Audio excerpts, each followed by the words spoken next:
આજે રિસર્ચ ટીમથી શ્રદ્ધા શો પર જોડાઈ રહ્યા છે. શ્રદ્ધા, good morning, welcome to the show.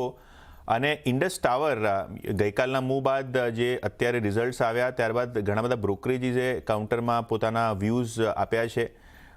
Indus tower ઉપર જે બ્રોકરેજીસ છે તમે કમ્પાઇલ કરી છે એ બતાડશો?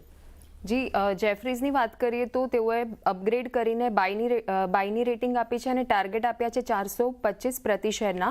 તેઓને ગ્રોથ અને ડિવિડન્ડ આઉટલુકમાં ઇમ્પ્રુવમેન્ટ લાગી રહી છે અને રિઝલ્ટ્સ અનુમાનને બીટ કરતા જોવા મળ્યા છે અક્રોસ ધ બોર્ડ, એવું તેઓને લાગી રહ્યું છે. સપ્ટેમ્બર 25માં એટલે કે જે ક્વાર્ટરના રિઝલ્ટ્સ આવ્યા છે તેમાં 8,200 કરોડની આવક એટલે 10%ની યર ઓન યર બેસિસ પર વધારો જોવા મળ્યો છે. રેન્ટલ રેવન્યુ પોઝિટિવ છે, જે સરપ્રાઇઝિંગ લાગી રહ્યું છે તેઓને. ટેનન્સી એડિશનમાં અનુમાન મિસ થતા જોવા મળ્યા છે અને ફ્રી કેશ ફ્લો જનરેશન તેઓ એક સ્ટેડી એક્સપેક્ટ કરી રહ્યા છે, કારણ કે આમાં ઘટાડો જોવા મળ્યો છે. એનું કારણ છે હાઈ કેપેક્સ અને જે પાસ ડ્યુમાં જે રિકવરી થોડી ઓછી થતી જોવા મળી છે.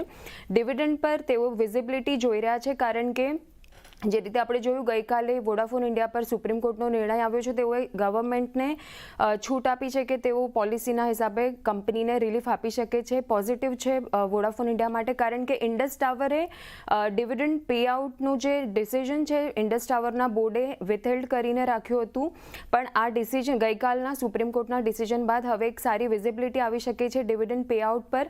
એના લીધે રીરેટિંગના ટ્રિગર્સ પણ થતા જોવા મળી શકે છે. ઈપીએસ CAGR તેઓ FY 26-28 માટે 6% ડિલિવર થતું જોવા મળી શકે છે અને 7% ડિવિડન્ડ યીલ્ડના લીધે રિસ્ક રિવોર્ડ એટ્રેક્ટિવ તેઓને લાગી રહ્યો છે. શેર અત્યારે તેજીમાં કારોબાર કરતો જોવા મળી રહ્યો છે. એબ્સોલ્યુટલી. અત્યારે સ્ટોક 2-2.5% તેજી સાથે ટ્રેડ કરતા જોવા મળી રહ્યો છે અને માર્કેટની પરિસ્થિતિ થોડી પલટાઈ છે. તેના બાવજૂદ પણ કાઉન્ટરમાં સારું એવું ટ્રેક્શન 380 રૂપિયાની આસપાસ કાઉન્ટર ટ્રેડ કરી રહ્યું છે અને ઘણા બધા બ્રોકરેજીસ જે અત્યારે આપણે જોઈ રહ્યા છે 400, 450, 450 સુધીના ટાર્ગેટ્સ કાઉન્ટર પર મૂકી રહ્યા છે. થેન્ક યુ શ્રદ્ધા, શોમાં જોડાવા બદલ. અમિત,